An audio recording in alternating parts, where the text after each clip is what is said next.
Well, this is basically an update on my presentation, which I presented at the third Human Glycome project meeting half a year ago. Since then, actually, I think only one preprint and one important paper have been published. So in that, I'm not adding, too many new facts to the previous presentation, but I think there have been several conceptual changes which kind of justify this, taking 30 minutes of your time. I hope you will find it interesting. I start with my disclaimer. I'm a full-time employee of GSK. This work, though, was done when I was not in GSK, and what I present here is my personal opinion and not that of the company. Right, good. I have three parts to my talk. First of all, I'm going to talk a little bit about genetics and genomics in the context of study of human glycobiology. Well, yeah, human populational glycobiology, if I may say. Then I will have the core part of the talk, like what we learned, trying to summarize what we learned in 13 years from Genome-Wide associated studies of human N-glycosylation, and then naturally third part, conclusion and discussions. So the thing about human, right? Human is, in fact, a terrible, as you all know, right? Human is a terrible object to work with, right? So the closest thing to a real experiment in humans would be double-blind clinical trial. But this is a thing which is, well, it is expensive and it's very limited in the scope, right? Not all questions you would like to ask, you can address via double-blind clinical trial. Right here, the genetics can help because genetics is tracking the experiments on nature, right? And nature, doesn't ask for ethical approval. Mutation just happens.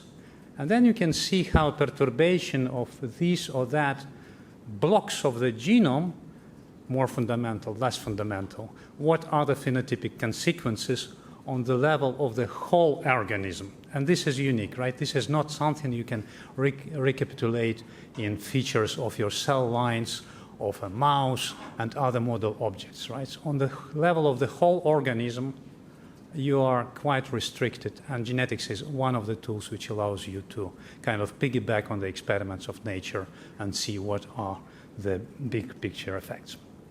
Now, it's important to realize that when mutation occurs, most of them are actually neutral, right? Nothing happens. When it's not neutral, it can fall into several different classes, right? First of all, if it is, I'm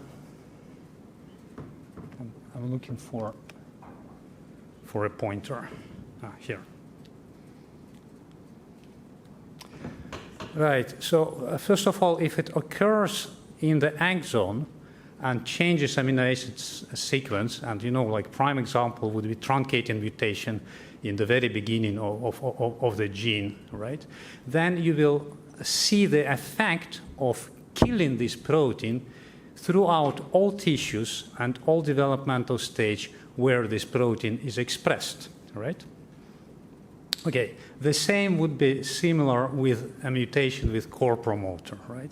You are kind of killing the expression of protein across all places and temporal phases where it have to be present, in fact. But now you also have something like mutations in enhancers, and enhancers are known to be very much tissue-specific. And then you have something akin to what you would call in mouse genetics a conditional knockout or conditional knockdown, right?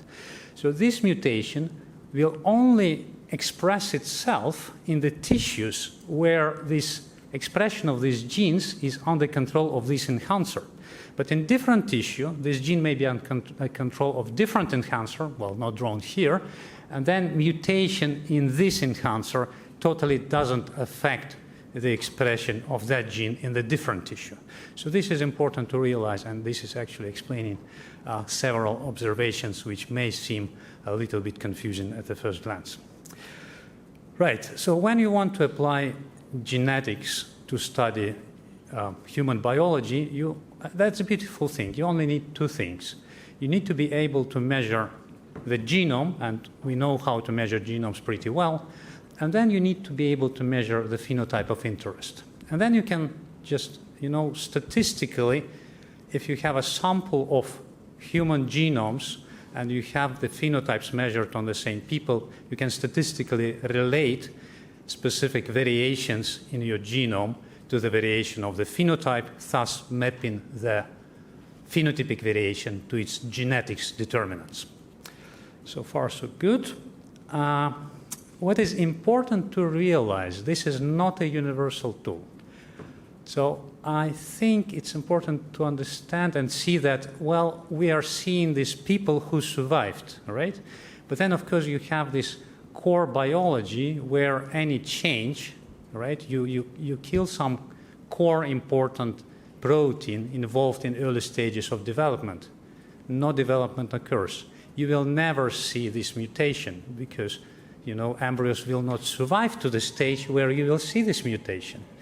So in that, when you're doing genetics in medical genetics context or populational genetics context, right, you are not seeing the disturbances in core biology because it's so important, right? Then, on the boundary, close to core biology, you will see things which are like very disturbing, but they are not killing, right? Then you will see these monogenic phenotypes, congenital disorders, right? So this is rather rare because it's too strong. These people don't survive very well, right? So this is not transmitted and propagated in the population. So this is area of medical genetics and genomics, right? What we are doing, and what I'm going to talk about, is populational genetics. And this relates to variation which are common in population, right? But if it's common, it cannot be under very strong selection, right? So this is kind of this green aura across the core biology, right? Now, the thing is that you may say, okay, maybe it's not important then, right? It's very mild, it's common, right? It's evolutionarily not important, and it's medically not important. I would argue this is not quite true, because actually this mild variation, this is the substrate of evolution, right? Because evolution doesn't happen like this, right? It happens little by little, right? So this mild variation is really how species can kind of explore mildly the spaces around and sense. I mean, I'm kind of anthropocentrize the evolutionary process and a species, which is totally wrong, right? But it's in a way kind of sensing and exploring the environment around and sensing the selection pressures. And this leads to evolutionary change. So, and yeah, also, if you think of common disease, right, late onset disease, this is not something which is like single big mutation thing, right? This is accumulated action of many variants. These are polygenic, multifactorial disease. And they are very much determined, the heritability of this disease is very much sitting in this green aura. So I'm trying to say that looking into this common kind of mild variation is super important for, evolution in action, but also if you work on polygenic disease. Okay, so far so good. One of the tools to explore, genetics of common disease and quantitative traits in human population is genome-wide association scanning. I'm not spending time on that because Azra already talked about that. One thing which I would like to emphasize, when you see the graphs like this, so what we say is like, okay, this line, this set of dots is passing the significance threshold, which means the region of strong association, right? Okay, if you look under this cluster of strongly associated variants, genetic variants, then what you will see is that they do not uniquely map to one gene, right? This is because of linkage disequilibrium which you observe in human genomes. So your genome-wide association signals, they define loci, they define wide regions with many genes. Therefore, after you did GWAS, this is kind of beginning of the story. You need to, find what are the effector genes, which genes function is perturbed by this genetic variation you observe in this region, right? And in case if it's some killer mutation in the protein coding sequence, you're pretty much confident about that. But as I mentioned, a lot of variation actually in polygenic traits, in these mild things, majority of variation seems to fall within these, enhancers and non-core things. And you see this tissue specificity, but also this makes it super difficult sometimes to map this variation to the effector genes.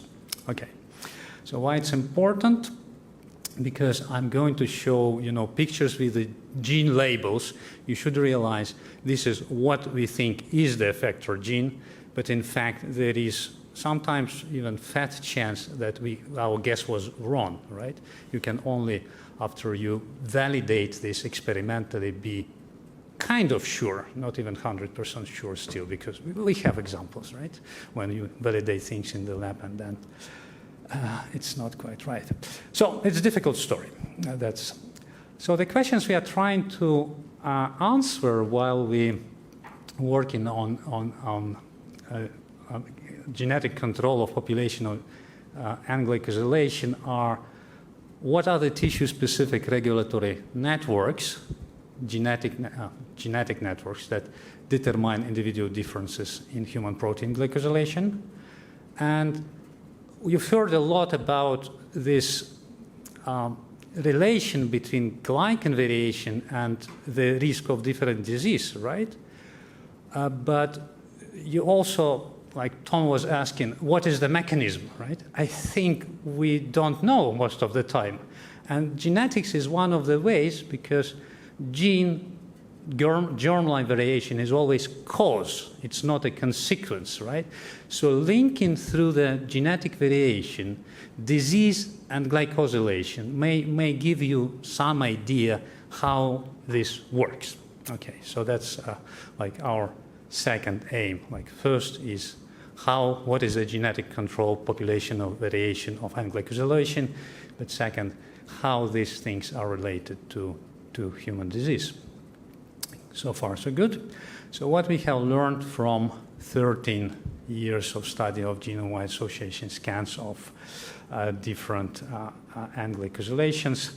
So in fact, how we studied is genome-wide association scans of quantitative traits, right? So if we think of this is UPLC chromatogram, right?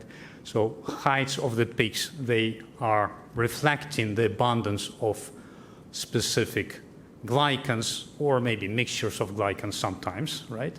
But you can express this as a quantitative trait. As soon as you express it as quantitative trait, you can do genome-wide association scan for this trait, right? So basic methodology is very simple in a way.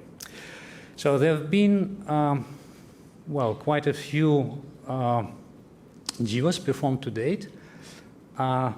First of N-glycosylation of the immunoglobulin G with sample sizes up to 8,000 subjects, discovering and replicating 29 loci in total.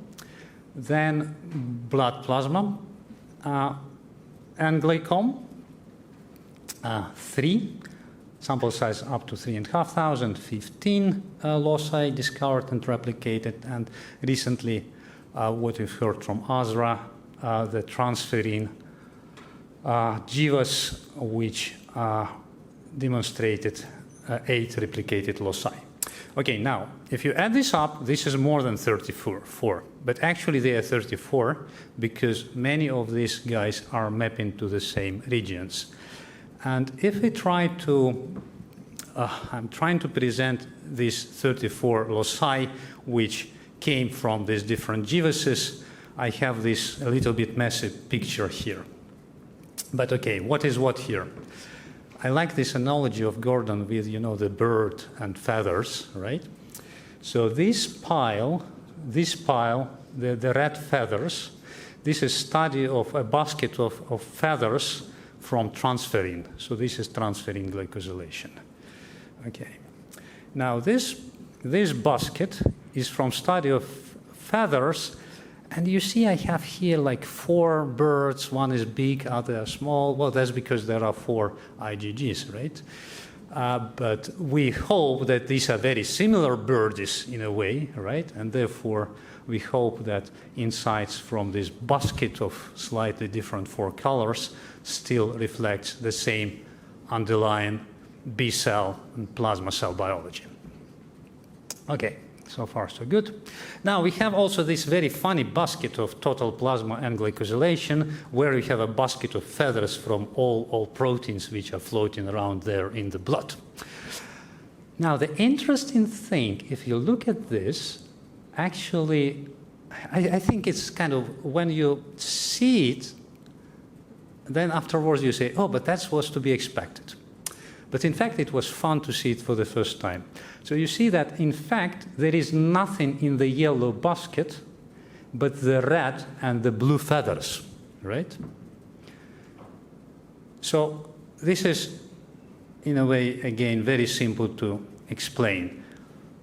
The plasma glycome, or at least what we see, this majority of plasma glycome, is results of things which are secreted by liver and lymphoid tissue, right? So this is superposition of, if we say that transferrin is a representative of what is happening in terms of glycosylation in liver, and IgG is representative of what is happening in terms of glycosylation for immunoglobulins, right?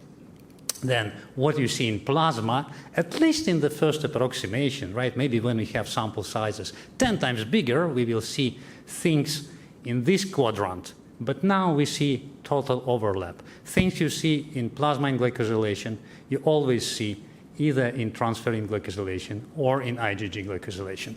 So this is, I think, interesting. This is remarkable. Good. Now, okay, back to question of Manfred, right? So why ST6-GAL1 is only in this blue quadrant? Why it's not in liver? Because we know on liver proteins there are these type of linkages, right? So why we only see it like when we do IgG GWAS? Okay, the answer is this conditional knockout thing, right? So let's look what we see for expression of different glycosyltransferases in liver and in plasma cells, right? So for MGAT5, this is consistent with, expression of the glycophenotype. MGAT5 is typical multi-branching structures, typical for liver, but absent from immunoglobulins, right? If we see into ST3-GAL4, the picture is also consistent. We see expression is high in liver, but almost absent in plasma cells. Now, this cross means there is genetic regulation on populational level, and of course, you can hardly regulate something which doesn't express. So this is quite, kind of comes together nicely and neatly. And also for MGAT3. But then you have things like galactosyltransferase or ST6-GAL1, and they're expressed in high levels in both tissues, but genetically regulated, in this case, only in plasma cells. And this is kind of easily explained if you think of this, that this is mutation in enhancer, and then we know that enhancers are mostly tissue specific, right? Okay, and then we have this example where FAT8 is exhibiting genetic regulation in both tissues, but this is not the same, and this is what Azra was talking about. So it's funny, right? And idea is that there is Icarus first, and there is RUNX. I don't remember the number, but basically it's regulated by different transcription factors, and they're binding to different sites, all right? So, good. If I try to dive further in this picture, I may ask, what are the genes I'm seeing here, right? And I tried to paint them in different colors. And you can see that, yeah, in blue are glycosyltransferases. Then we see quite a few transcription factors. Well, not only transcription factors, but things related to transcription. And then if you look further in this blue corner, you see a lot of things which are B-cell related, which is kind of natural. You see Acaras1, you see Acaras3, you see RunX1, RunX3, you see other things. So that's a kind of nicely fitting the expectation. And then in black, there are other things, and these other things are related. Well, for example, this one is antigen class switching involved. So this is also B-cell bio, so actually it should be blue, I think. Oh, green, rather green. And then there is this guy, and it's involved in glycoprotein degradation, and so on and so forth. Okay, so if we look into this, we actually start seeing, even by looking into this common genetic variation, different blocks of the process. We see some non-specific factors, right? So which are likely affecting Golgi pH or glycoprotein degradation, retrograde transport. We see transcription factors, tissue-specific transcription factors. We see, actually, there is an interesting example where you look into transferrin glycosylation, and the coding variation in transferrin is changing its glycosylation, apparently by changing conformational structure and access to the site of glycosylation. So we see all kinds of things which you expect, which is again reassuring, and you see different mechanisms like coding variation, but also variation which regulates the expression. Okay. Now, if we try to overlay the results of GWASs of N-glycosylation with different disease, we see good overlap, like half of our loci are colocalizing with signals from complex trait in disease. And most prominent are oncological phenotypes, cardiovascular disease, and immunity inflammation, which on this, a little bit superficial level fits to what we see from observational studies, epidemiological studies, prospective studies, cross-sectional studies. Now, one interesting thing, right? Let me go back to this slide, right? So, like I told, it's either the red circle or the blue. And when there is overlap, actually genetic mechanisms are different. Right? So if you think genetically, glycosylation of transferrin and glycosylation of IgG, they are not overlapping. They are totally different traits. Although the genes overlap, right? ST6-gal is both there, FAT8 is all there, right? But genetic regulation is different. And this is something I think very remarkable. Well, at least what we see up until now, but it's a lot of genes already. So if there is overlap, it will be, I guess, quite minimal, and perhaps on the level of relatively rare coding mutations. Okay, so in that, so why I talk about this, it's like, okay, plasma glycome is this plus this, but there is no plus. It's really like two different systems, right? Things which happen in liver, things which happen in lymphoid tissues, right? Genetically, like totally separate or almost totally separate. And then this part, it correlates with, it has genetic overlap with cardiovascular disease, while this one with autoimmune and inflammatory, which kind of makes perfect sense. Good. I'm getting to my conclusions. So genetic variation in at least 34 loci are associated with protein glycosylation. We know from talk of Azra. We know from our work on the next round of plasma and glycosylation. It's more, it's growing. And the more samples you put, the more things you're going to discover. Although maybe the most interesting things you discover, well, about now. We are discovering about now. It's a statement that genetics is starting to offering clues. It's clumsy, but it's clumsy on purpose, because I think, okay, we have these points to start from, but we have to really dig into this before it starts making sense.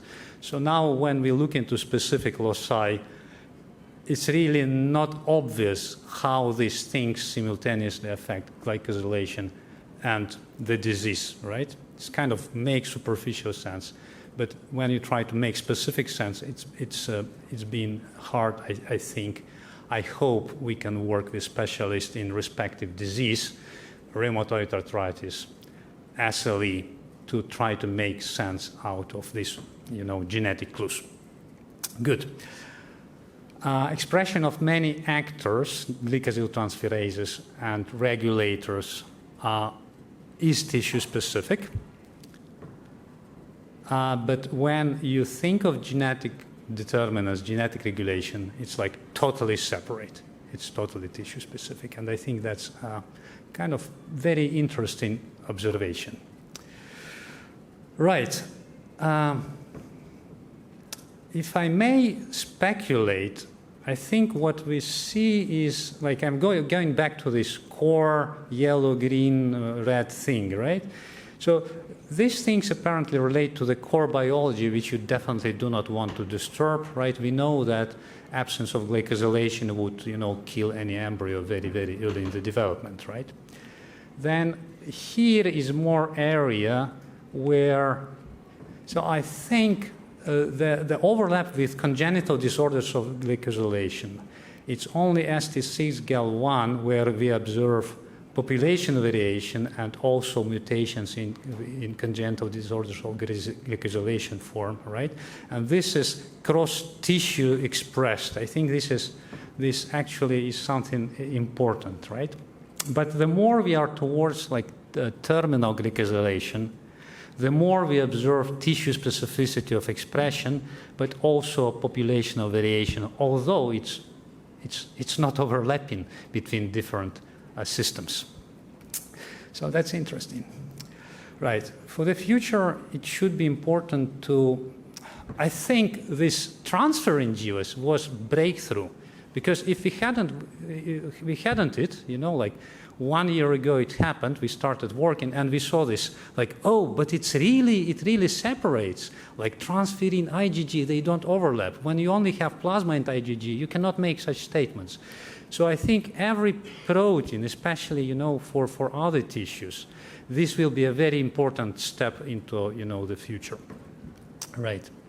And then, multi-omics is nice. I think when you overlay this expression with the glycosylation phenotype, with genetics, you have like a lot of degrees of control, robustness to your statements and inferences. And then, of course, you want to confirm your things like these labels, not only silico, but really experimentally, although that may be very difficult, right? And I think the story about linking mechanistically the glycosylation and disease in context of polygenic, in the context of complex disease, this is only starting, right? I've been happy to have wonderful collaborators, which I would like to thank, working on the N-glycosylation population genetics.